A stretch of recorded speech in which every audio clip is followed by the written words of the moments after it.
Bienvenidos a la charla tributaria que organiza la Defensoría del Contribuyente y Usuario Aduanero. Mi nombre es Daniel Gutiérrez Ríos, soy abogado de la Defensoría y el día de hoy vamos a conversar sobre el procedimiento de ejecución coactiva de deudas tributarias en el ámbito municipal. Hemos elegido este tema porque hemos recibido en la Defensoría diversas consultas sobre la materia y es de nuestro principal interés poder compartir con todos ustedes información útil y general para que a partir de eso puedan tener un mejor conocimiento del desarrollo de este procedimiento que finalmente nos involucra a todos nosotros al momento en que debemos pagar nuestros tributos municipales como los arbitrios o el impuesto predial. Entonces, el propósito de esta charla es poder hacer más cercana a ustedes esta información relevante y a partir de eso puedan incluso contactarnos más adelante para poder orientarlos, asistirlos en algún caso o consulta que tengan para nosotros en esta materia. Muy bien, entonces a continuación voy a compartir las presentaciones que hemos preparado para la charla tributaria del día de hoy.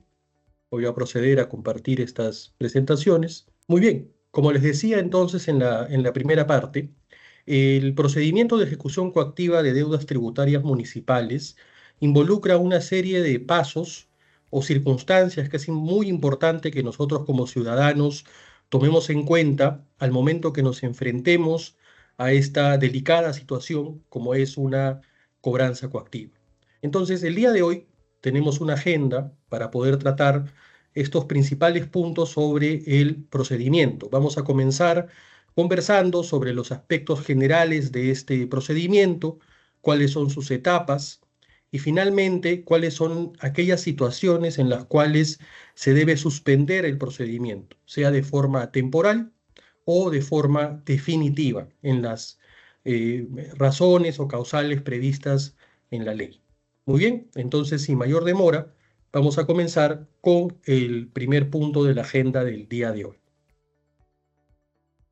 Entonces, ¿de qué se trata este procedimiento de ejecución coactiva de deudas tributarias municipales? Primero, hay que definir el procedimiento, hay que entender de qué se trata esta forma que tiene la municipalidad para poder cobrarnos coactivamente las deudas tributarias que tengamos pendientes. Entonces, este procedimiento, ¿ok?, es el único medio previsto en la ley por el cual la administración tributaria, en este caso municipal, utiliza su facultad de coerción para poder recuperar o cobrar estas deudas tributarias. Y aquí hay que hacer un pequeño paréntesis porque veamos el término facultad.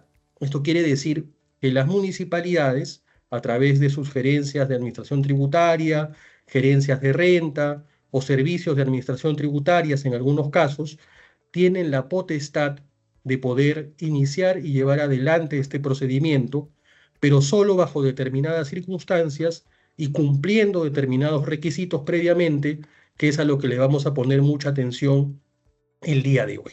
Muy bien. Ahora, si bien es cierto, es una facultad, una potestad de la municipalidad ejecutar este procedimiento para cobrar la deuda, también hay que saber que en su naturaleza, en su definición, se trata de un procedimiento administrativo. ¿Por qué? Porque involucra por un lado a la administración tributaria y por el otro al deudor o al contribuyente. Y esto es importante entenderlo. ¿Por qué? Porque al tratarse de un procedimiento administrativo, entonces tiene reglas, tiene parámetros estrictos que la municipalidad en cualquier situación va a tener que cumplir para poder iniciar y llevar a cabo esta cobranza coactiva de deudas tributarias. Muy bien, entonces el entender que se trata de un procedimiento administrativo es también saber que esta estructura prevista ya previamente en la ley nos ofrece ciertas garantías a nosotros como ciudadanos que van a servir para poder conocer de antemano en qué situaciones nos van a llevar a esta cobranza coactiva. Y finalmente, en lo que corresponde a la forma de cobro de la deuda tributaria, se trata de la última etapa de cobro. ¿Qué significa esto? Como les he dicho antes, que tienen que haber pasado ciertas cosas previamente para que se pueda llevar a cabo el procedimiento, porque es la última posibilidad o la última acción que ejecuta la municipalidad para poder cobrar la deuda. ¿Por qué decimos que es la última etapa? Porque previamente a eso pueden haber pasado, por ejemplo, algunas situaciones que involucren que la deuda ya se haya pagado, con lo cual ya no va a ser necesario que se inicie un procedimiento de cobranza coactiva en nuestra contra, o podemos nosotros haber sometido la deuda o haberla incluido a una facilidad de pago, a un convenio de aplazamiento o fraccionamiento de la deuda tributaria, en cuyo caso, mientras sigamos cumpliendo con este acuerdo formal con la municipalidad, no deberíamos entonces llegar a esta última etapa de cobro de la deuda. Muy bien, entonces, haciendo un resumen, es una facultad de la administración, al mismo tiempo es un procedimiento administrativo predeterminado en la ley, lo cual nos ofrece ciertas garantías y protege nuestros derechos como contribuyentes. Y finalmente es la último ratio que tiene la municipalidad para poder ejecutar el cobro de la deuda. Muy bien, entonces habiendo atendido los aspectos generales del procedimiento, otro punto muy importante para todos ustedes es conocer finalmente cuál es la base legal o en qué se fundamenta este procedimiento de cobranza coactiva por parte de las municipalidades, en el caso de deudas tributarias. Y para eso tenemos que tomar atención a tres normas. La primera de ellas es el texto único ordenado, eso significa tuvo en la presentación, de la Ley del Procedimiento de Ejecución Coactiva, que fue aprobado con el Decreto Supremo 018-2008, Justicia. Después, el texto único ordenado del Código Tributario, aprobado con el Decreto Supremo 133-2013 EF. Y finalmente, el texto único ordenado de la Ley del Procedimiento Administrativo General, porque recuerden que estamos dentro de un procedimiento de naturaleza administrativa. Entonces, la intención de colocar en la presentación la numeración de estas tres normas es para que de aquí más adelante cada uno de ustedes pueda acceder a ellas. Es, digamos, bastante sencillo, la podemos ubicar en el buscador de Internet de nuestra preferencia, porque el tomarnos un tiempo para poder revisar la norma nos va a ayudar mucho más adelante cuando nos enfrentemos a un procedimiento de cobranza coactiva, porque vamos a conocer entonces cuáles son sus parámetros, sus límites y las condiciones que se deben cumplir en todos los casos para poder hablar de un procedimiento debido o adecuado. Bien, entonces es importante tomar nota de estas tres principales normas que desarrollan finalmente todo lo que vamos a conversar en esta charla tributaria. ¿Quiénes intervienen finalmente en este procedimiento? Solo tres actores. El primero de ellos es el ejecutor coactivo y su auxiliar, que lo apoya en diversas labores del día a día. Finalmente, el ejecutor coactivo es el único funcionario municipal competente para iniciar formalmente el procedimiento de cobranza coactiva y para conducirlo también. Eso quiere decir que es la autoridad finalmente en el procedimiento de ejecución coactiva y nosotros pues vamos a tener una relación a través de documentos, conversaciones o coordinaciones con este funcionario municipal.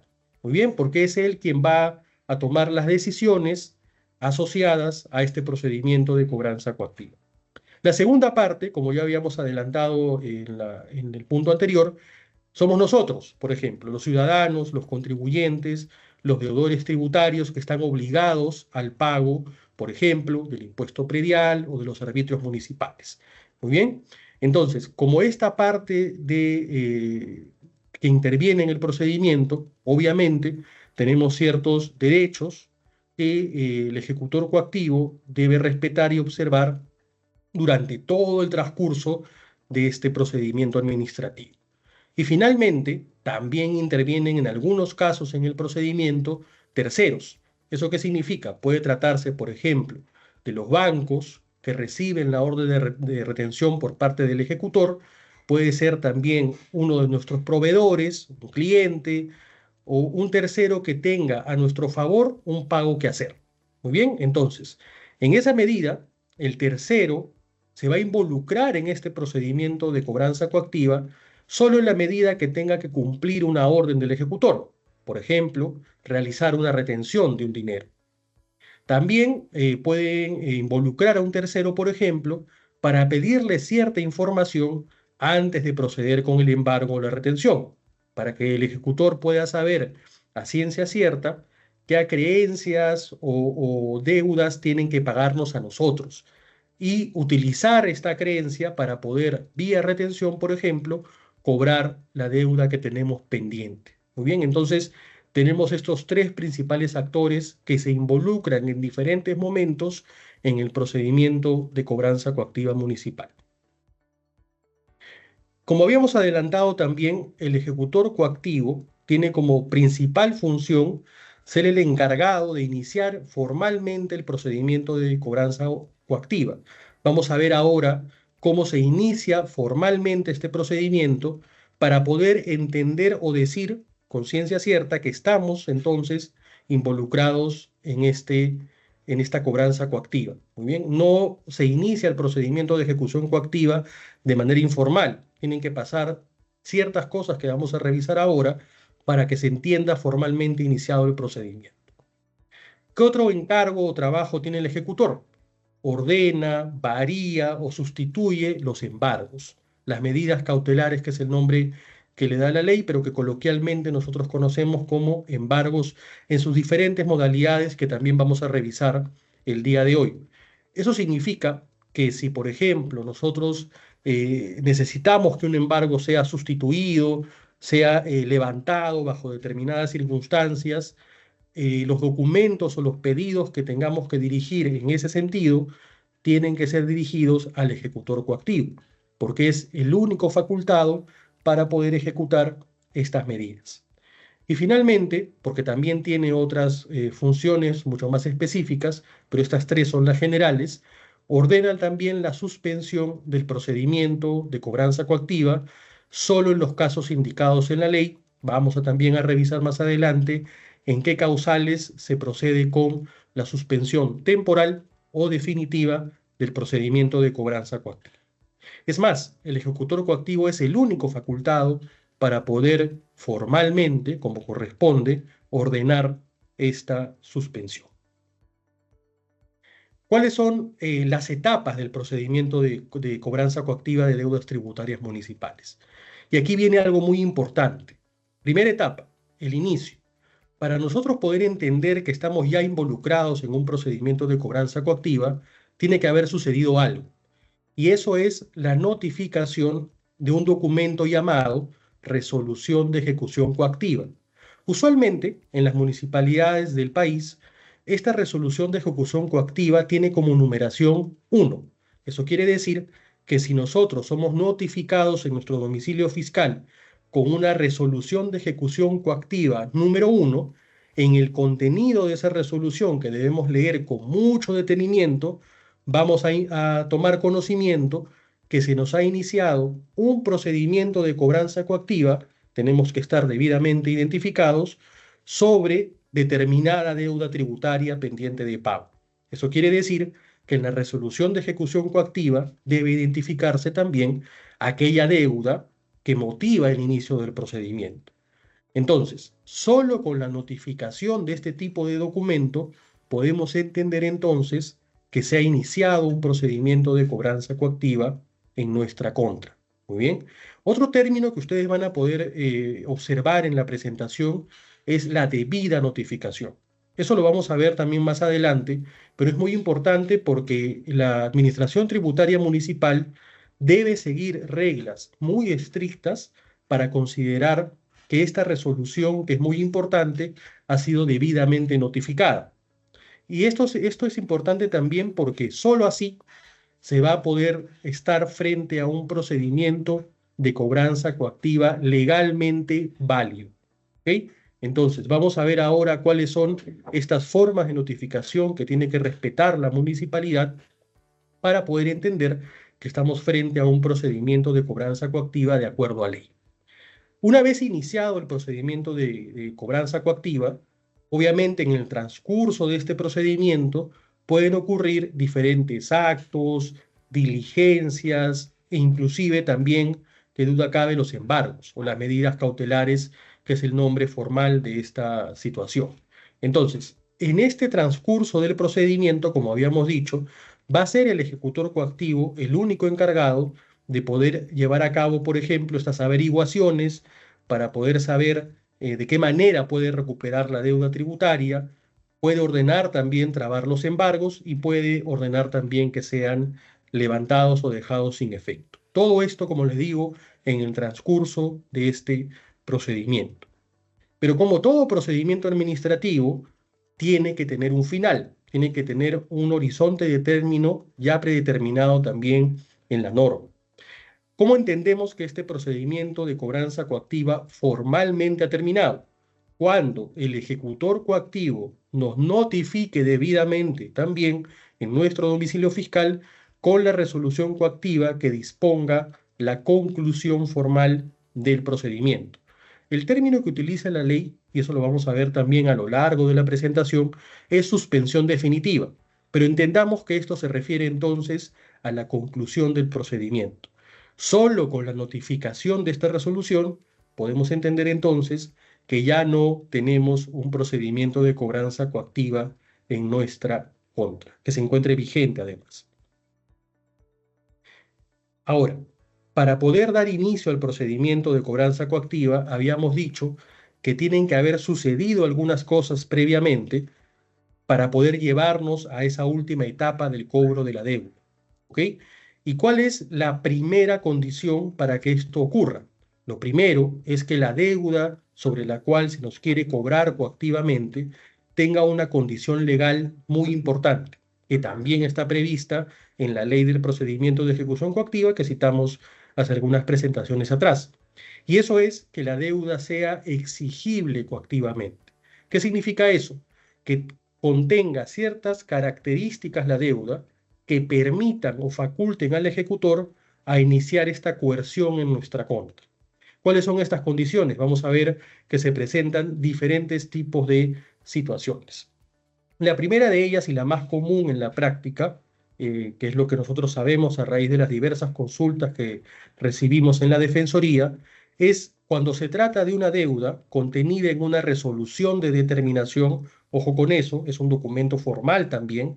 La resolución de determinación, por ejemplo, se utiliza para cobrarnos los arbitrios municipales, o es un documento formal que se utiliza para cobrar una deuda tributaria después de una fiscalización que nos haya hecho la municipalidad sobre nuestro inmueble.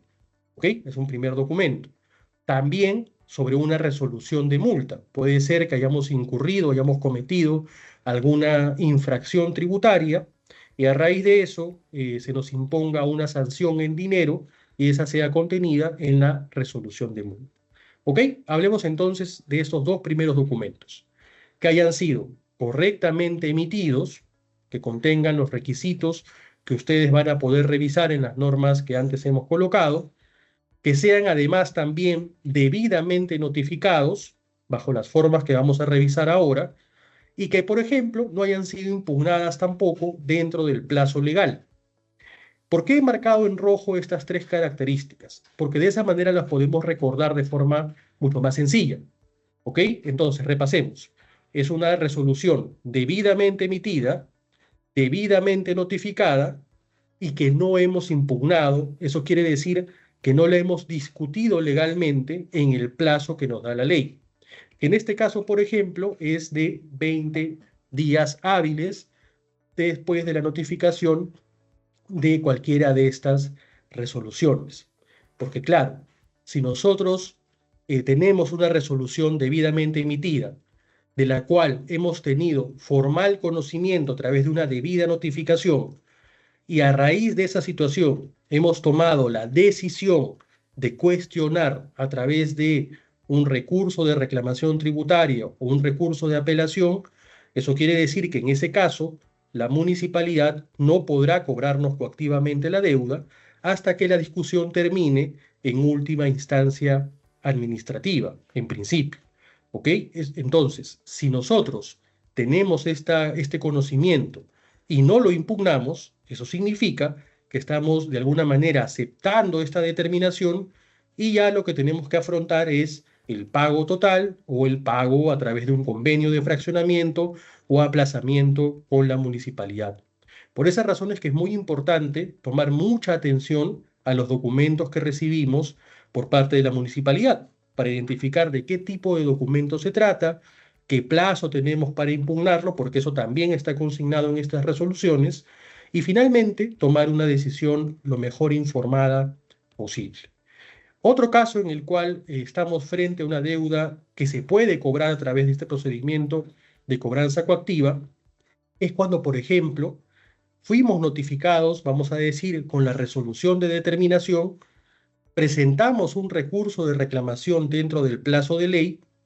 Este recurso de reclamación fue resuelto en forma desfavorable para nosotros, sea determinado infundado o improcedente, y nosotros, habiendo recibido ese resultado negativo, ya no presentamos el recurso de apelación para que se eleve a una segunda instancia, que en este caso es el Tribunal Fiscal. Entonces, si no continuamos con ese trámite, eso quiere decir, no presentamos el recurso de apelación contra la decisión en primera instancia que nos es desfavorable dentro del plazo de ley, eso quiere decir que la deuda también quedará expedita para que se nos pueda cobrar de manera coactiva. En sentido contrario, si presentamos la apelación dentro del plazo de ley, como les decía antes, eso no permite a la municipalidad que proceda con el cobro hasta que no termine la controversia con el pronunciamiento que más adelante tendrá el Tribunal Fiscal. Muy bien. Otros casos, por ejemplo, cuando somos notificados, debidamente notificados, con una orden de pago. En el ámbito municipal, las órdenes de pago, por ejemplo, se utilizan para cobrar el impuesto predial. Bien, entonces, una vez que esta orden de pago nos es notificada, está correctamente emitida, eso va a permitir a la municipalidad dar inicio al procedimiento de cobranza coactiva. Notemos una pequeña diferencia, pero que es muy importante. A diferencia de la resolución de determinación o la resolución de multa, vemos que en este caso no se hace referencia a la impugnación dentro del plazo legal. Eso quiere decir que una orden de pago que está correctamente emitida y debidamente notificada ya permite a la municipalidad, después del plazo que indique en la propia orden de pago para que cumplamos con el abono, poder iniciar el procedimiento de cobranza coactiva. Salvo que excepcionalmente nosotros impugnemos esta orden de pago bajo ciertas condiciones que también vamos a revisar el día de hoy. Pero como regla general, ya solamente la emisión y notificación de esta orden de pago, después de transcurrido el plazo que se indica en el documento, que usualmente son 7 días hábiles, ya la municipalidad podrá estar facultada o estará facultada para iniciar la cobranza en nuestra contra. Y finalmente, si tenemos unas deudas que, como les decía, hemos sometido a un convenio de fraccionamiento o aplazamiento y no hemos cumplido con este convenio. No hemos, por ejemplo, cumplido con pagar las cuotas que se establecen en este cronograma de pagos, y lo que hace la municipalidad es emitir una resolución determinando que hemos entonces perdido este beneficio, perdido esta facilidad de pago. Si nos notifican debidamente esta pérdida de fraccionamiento o aplazamiento y no impugnamos esta pérdida tampoco dentro del plazo legal, eso va a permitir que se nos cobre coactivamente lo adeudado. Muy bien, entonces, para hacer un pequeño resumen hasta este momento, veamos la siguiente gráfica que hemos preparado para ustedes, que va a facilitar la comprensión del transcurso de este procedimiento. Muy bien, veamos. Y hemos dicho entonces que en su primera etapa tenemos a una orden de pago, resolución de determinación, resolución de multa o, por ejemplo, resolución que atiende un reclamo o una apelación que no es cuestionada dentro del plazo de ley, se nos notifica, y una vez eso, ocurre que la deuda obtiene la calidad de ser exigible coactivamente, como dice el título. Una vez ocurrido esto, entonces, la municipalidad nos va a notificar el documento llamado resolución de ejecución coactiva. Y solo en ese caso tenemos entonces el inicio del procedimiento de cobranza coactiva en nuestra contra. Solamente cuando se han cumplido entonces Ya los hemos identificado, estos dos pasos previos. Eso es muy importante para poder identificar si estamos o no frente a un procedimiento de cobranza coactiva. ¿Por qué razón? Porque usualmente las municipalidades en esta primera etapa, eso quiere decir cuando solo han notificado, por ejemplo, órdenes de pago, resoluciones de determinación, a veces nos remiten comunicaciones informativas. Pueden ser esquelas, pueden ser cartas, correos, inclusive en algunos casos, mensajes de texto, que nos inviten a cumplir con esta obligación o que nos informen, finalmente, que tenemos esta deuda pendiente de pago. Pero en estos casos, o sea, cuando se nos notifica una carta informativa, un documento informativo que además en la mayoría de casos está consignado así en el mismo documento, que se trata de un documento informativo, no podremos entonces entender que estamos frente a un procedimiento de cobranza coactiva formal. Muy bien, porque ya sabemos que eso solo va a ocurrir cuando no nos notifiquen una carta o una esquela, sino una resolución de ejecución coactiva. Muy bien, entonces esa diferencia entre tipos de documentos también la debemos conocer para saber con seguridad en qué etapa del cobro nos encontramos. Les habíamos dicho que durante esta primera etapa, eso quiere decir cuando estamos frente a una resolución de determinación, resolución de multa u orden de pago, tenemos que conocer cuáles son las formas de notificación que en cualquier caso debe emplear la municipalidad para estar frente a una debida notificación. Muy bien, entonces, en esta primera etapa tenemos nosotros que poner mucha atención en el artículo 104 del Código Tributario. Es un solo artículo del Código Tributario que regula las formas de notificación que puede emplear la municipalidad cuando nos remita las resoluciones de determinación, de multa o las órdenes de pago. Bien, entonces, en este primer caso tenemos que poner mucha atención que no existe un orden de prelación que la municipalidad deba seguir para poder entender que la deuda está correctamente notificada. ¿Por qué? Porque lo que nos dice la norma es que se pueden emplear cualquiera de las formas de notificación. ¿Y de qué depende esto? Depende de lo que ocurra en la diligencia de notificación, de lo que se le presente al notificador al momento que se acerca al domicilio fiscal del contribuyente. Muy bien, por ejemplo, la forma de notificación vamos a llamar ideal o la que ocurre en la mayoría de casos, o debería ocurrir en la mayoría de casos, es el acuse de recibo. Eso quiere decir que en el cargo de notificación se deje constancia que una persona mayor de edad ha recibido el documento, se ha identificado y el cargo de notificación además tiene sus datos de identificación correctamente consignados. Esa es una de las formas de notificación. Pero también puede ocurrir que al momento que se apersonen al domicilio fiscal, este documento, esta resolución de determinación, por ejemplo, sea recibida por una persona mayor de edad, pero que se niegue a identificarse o que no quiera proporcionar su número de DNI, por ejemplo.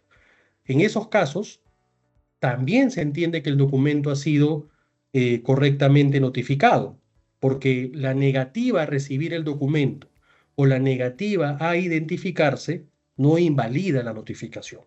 Eso es muy importante comprenderlo porque muchas veces las consultas que nosotros recibimos en este sentido son que solo se entiende una debida notificación si el propio deudor tributario ha sido notificado, lo cual no es así. Puede ser cualquier persona mayor de edad que se encuentre en el domicilio.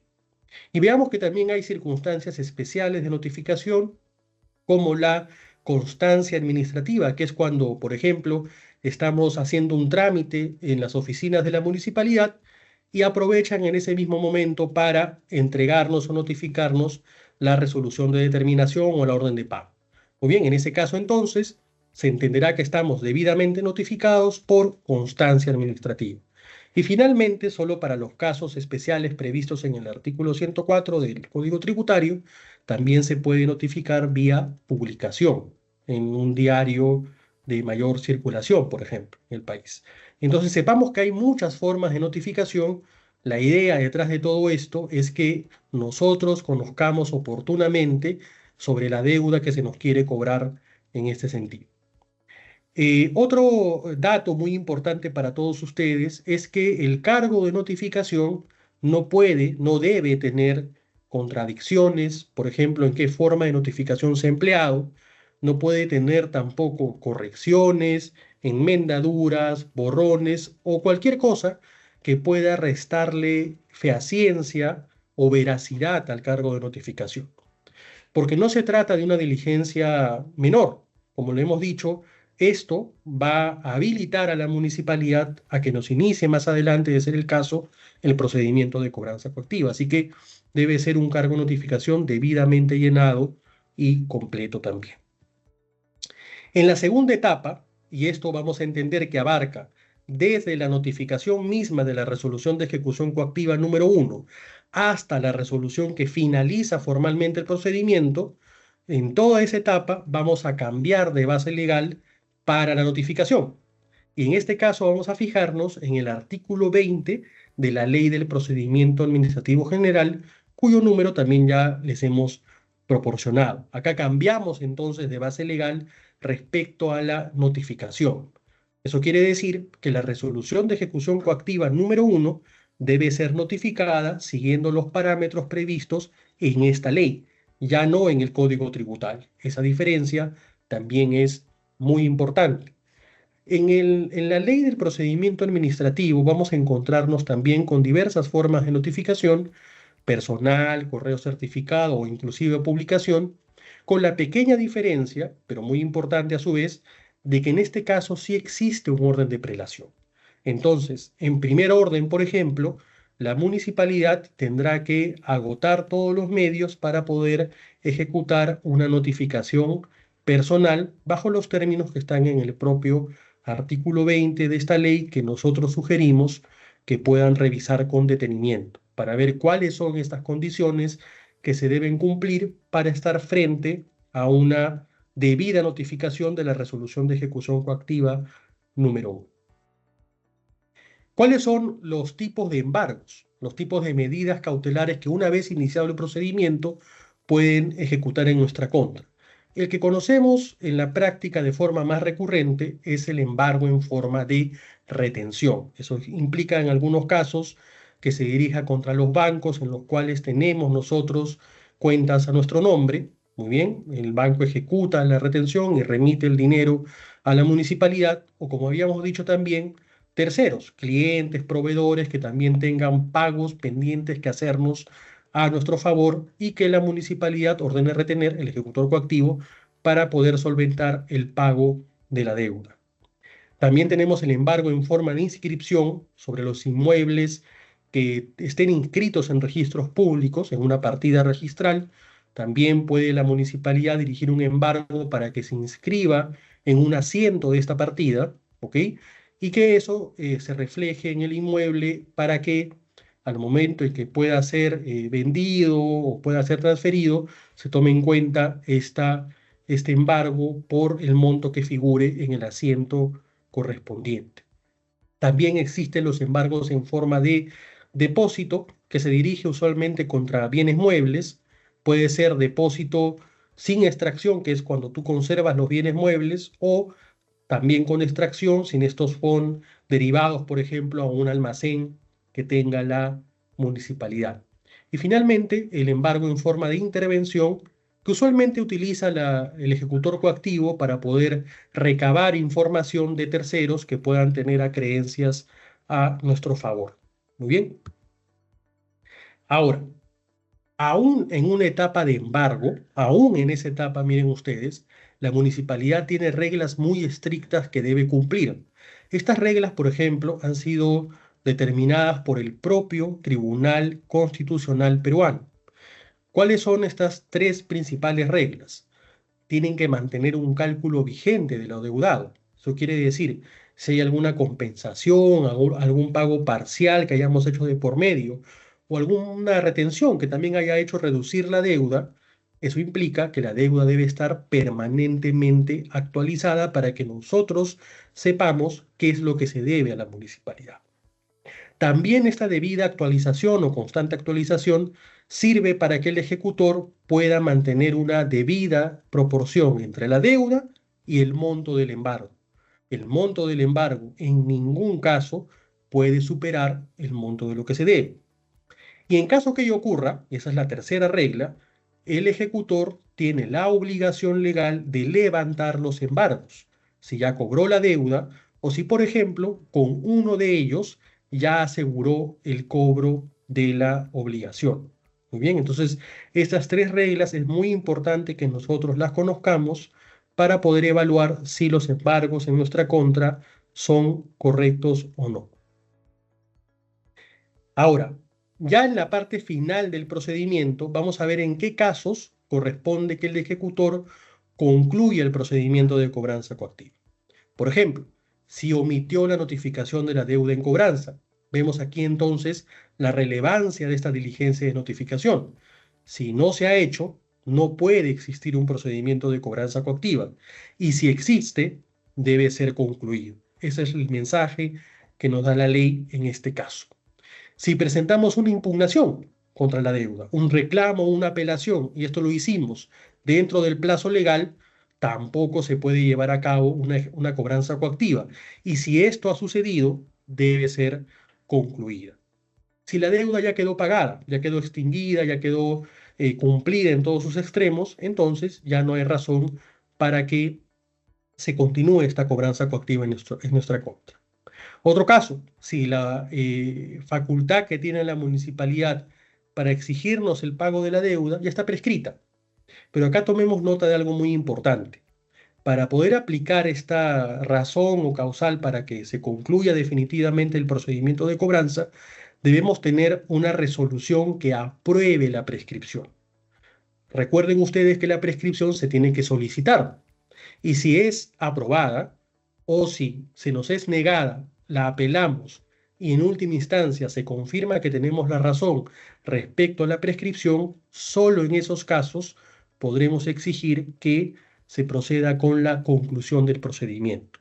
Eso quiere decir que mientras esté en trámite nuestro pedido de prescripción, el procedimiento de cobranza coactiva no podrá ser concluido todavía. Muy bien, por eso usamos el término que exista una resolución aprobatoria de esta prescripción. Si tenemos una resolución que nos concede una facilidad de pago, como un convenio de aplazamiento o fraccionamiento, si obtenemos esto por parte de la municipalidad, ya no tiene mucho sentido que en paralelo se nos siga una cobranza coactiva por la misma deuda. Entonces, en ese caso, corresponde que se concluya el procedimiento. Si la cobranza se exige contra una persona que es distinto al deudor, en ese caso también se debe proceder con el cierre de la cobranza.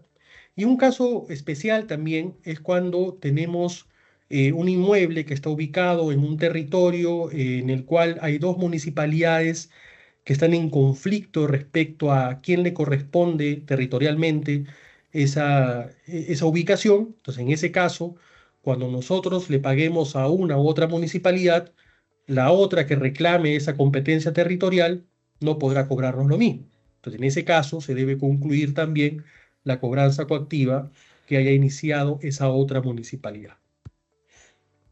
¿En qué casos se suspende temporalmente el procedimiento? Eso quiere decir no de manera definitiva. Cuando, por ejemplo, hemos iniciado ante el Poder Judicial un proceso de amparo o hemos presentado una demanda contenciosa administrativa y cuando lo ordena el Poder Judicial, entonces el ejecutor coactivo debe proceder con la suspensión temporal del procedimiento. Cuando lo ordene también el Tribunal Fiscal, por ejemplo, nosotros tenemos la posibilidad de presentar una queja ante el Tribunal Fiscal, por ejemplo, para cuestionar la legalidad de este procedimiento de cobranza coactiva por las razones que ya hemos conversado minutos atrás.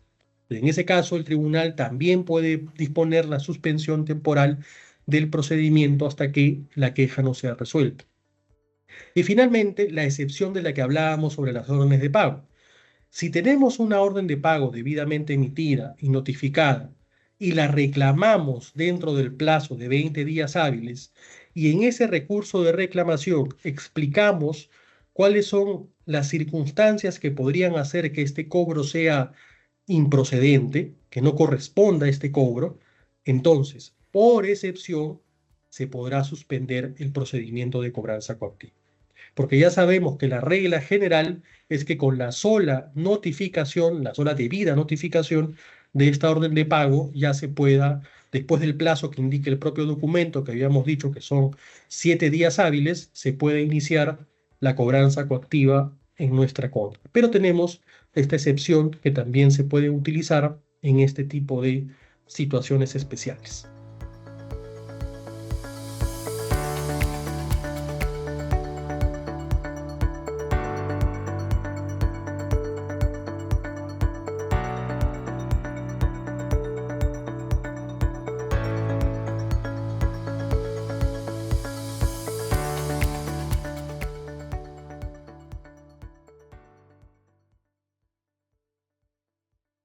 Ponle punche y ganamos todos, Perú.